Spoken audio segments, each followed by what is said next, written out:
चला आजचा नाश्ता आहे चना मसाला. काय म्हणता पप्पा, कसा आहे नाश्ता? हा नमस्कार मित्रांनो. मला एक जुनी आठवण आली.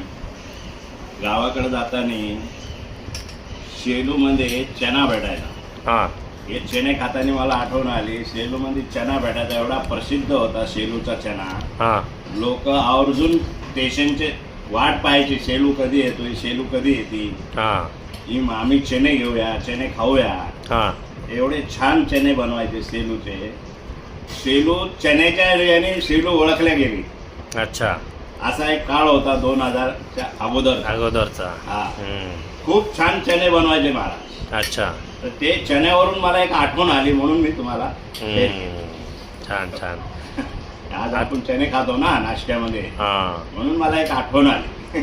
म्हणजे स्टेशनला चना भेटायचा. ट्रेन परतूरून निघाली की लोक वाट बघायचे, हा. फटाफट उतरून चणे घ्यायचे. चणे घ्यायचे. म्हणजे तो स्टेशनलाच असायचे का ते बाबा? हा, स्टेशनवरच, प्लॅटफॉर्मवर साईडला कॅन्टीन होती. अच्छा, ते चणे द्यायचे बनवून. Okay okay. खूप छान चणे बनवायचे. खूप फेमस चणे तेव्हाचे होते. शेलूचा चना. सेलूचा चना. अरे वा, गुड गुड.